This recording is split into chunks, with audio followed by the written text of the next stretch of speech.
DPA news Marathi, शोध सत्य बातमीचा।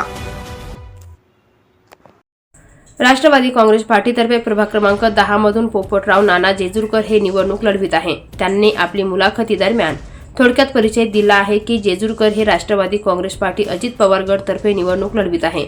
तसेच त्यांची निशाणी घड्याळ चिन्ह निवडणुकीला उभे राहण्यासाठी नागरिकांनी त्यांना सांगितले आहे। त्यांनी त्यांचे सामाजिक कार्य करीत असताना प्रभागातील नागरिकांच्या समस्या, हंडा मोर्चा असतील, विकासाचे मुद्दे असतील, तसेच त्यांनी अनेक समस्या सोडवण्याचा आतापर्यंत त्यांनी प्रयत्न केला आहे।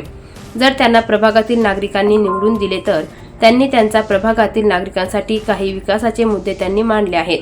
पाण्याचा मुद्दा, ज्येष्ठ नागरिकांसाठी विरंगुळा केंद्र, तसेच विजेतारांचा प्रश्न आहे त्या भूमिगत करणार आहे।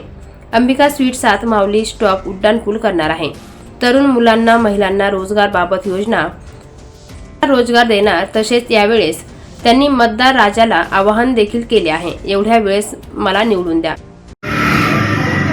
ओके, आपण प्रभाग क्रमांक 10 मधून निवडणूक लढविण्यात आहात, तर आपला परिचय आणि आपलं नाव वगैरे सांगा।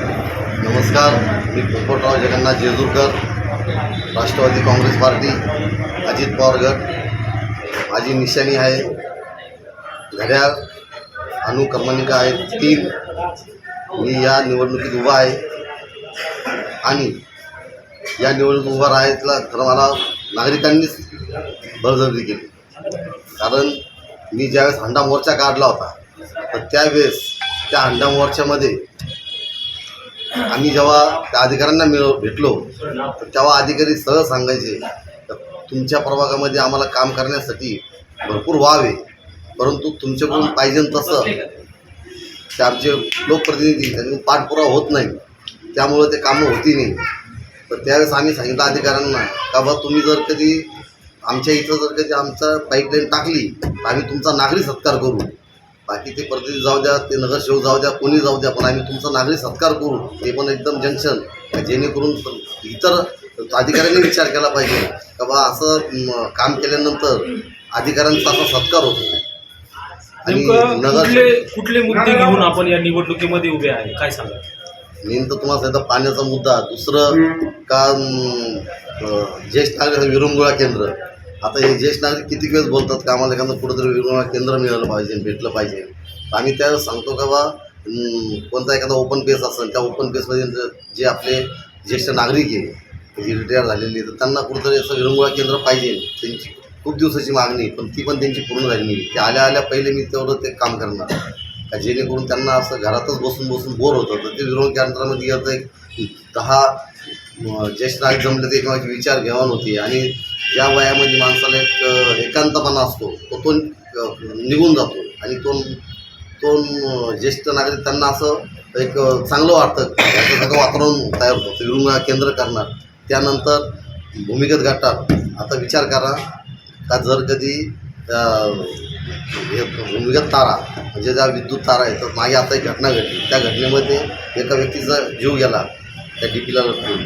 तर ह्या ज्या गोष्टी ह्या झाल्या नाही पाहिजे, त्या डीपीला काहीतरी संरक्षण असं केलं पाहिजे जायचं। त्याच्यानंतर ज्या तारा वरतून जातात त्या सगळ्या भूमिगत केल्या पाहिजे, काहीतरी नागरिकांचा कोणता जीव जाणार नाही। तर ह्या सगळ्या गोष्टी मी माझ्या प्लॅनमध्ये करून ठेवलेलं आहे का कसा विकास आराखडा तयार करायचा का आपल्या प्रभागासाठी। तर त्या हिशोबाने आणि राहिला एक महत्त्वाचा प्रश्न तर बघा तुम्ही आता आपण काही सणवार असला काही असलं का अशोकनगरची गर्दी विचार करावा लागतो का अशोकनगर जावा की नाही जावा, कारण इतकी ट्रॉफिक होते का अर्धा एक तास लेट होऊन जातो माणूस तिकडून तिकडे जायला। तर माझ्या याच्यामध्ये त्या आराखड्यामध्ये एक आहे का अंबिका स्वीट ते 7 माऊली स्टॉप तिथपर्यंत उड्डाणपूल, तो इतका महत्त्वाचा आहे का म्हणजे तिकडून येणारा जो आहे का जो शिवाजीनगरला जायचं आहे, श्रमिकनगरला जायचं आहे, तो वरच्यावरतून निघून जाईल। म्हणजे ती जी ट्रॉफिक आहे ती वरच्यावरती निघून जाईल।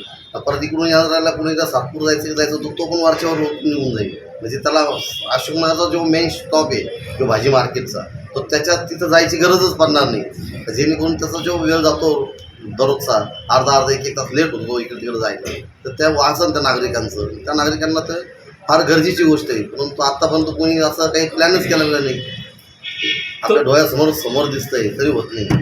तरुण मुलं असो किंवा मग महिला मुली असो, त्यांच्या कामाला हाताला काम नाही, याबद्दल आपली कशी योजना असेल काय सांगा?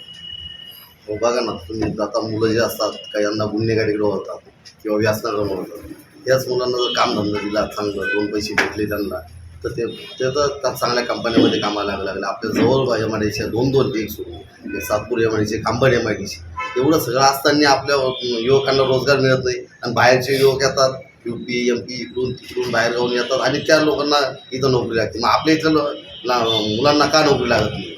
आज मुली भरपूर शिकलेल्या आहेत, त्यांना पुण्याला जावं लागतं, मला मुंबईला जावं लागतं, का तिकडे जायची गरज पडते? मग तुमचा महत्त्वाचा अजेंडा काय असणार आहे या निवडणुकीत? रोजगार निर्मिती महत्त्वाचा अजेंडा राहणार आहे, उड्डाणपूल महत्त्वाचा अजेंडा राहणार आहे, त्याच्यानंतर पाण्याचा प्रश्न महत्त्वाचा राहणार आहे, त्यानंतर रस्ते. आज रस्त्याची परिस्थिती बघा काय तुम्ही गेले कोणत्या गल्लीतून तर बघा, तुम्हाला म्हणजे अक्षरशः नागरिक इतके वैतागले की त्यांच्या 2 व्हीलर 4 व्हीलर इतकं मेंटेनन्स निघतं की त्यांचा असा प्रश्न उभा राहतो का त्या गाडीचा हप्ते भरायचे का मेंटेनन्स करायचं त्या रस्त्यामुळं. म्हणजे काय एकतर कसं तरी माणूस हप्ते भरून गाडी घेतो, ते करतो, कसं एक सर्वसाधारण म्हणजे तिथेच एक गणित असतं. मग तुम्ही आता मतदारांना काय आवाहन कराल आमच्या? मतदारांना एकच आव्हान करतो, फक्त एवढ्या वेळेस मला निवडून द्या, तुम्हीच उभं केलं आहे, एकदा निवडून द्या. बघा तुम्ही जर मी 5 वर्षात काय पलट नाही केला 10 नंबर प्रभागाचा, तर मग बोला, त्या पुढे तुमच्या पुढे सुद्धा येणार नाही मत मागायला, जर काही नाही झालं प्रभागाचा विकास तर. धन्यवाद. ताज्या घडामोडी व अपडेट जाणून घेण्यासाठी आताच DPA न्यूज चॅनलला सबस्क्राईब करा आणि बेल आयकॉन क्लिक करायला विसरू नका.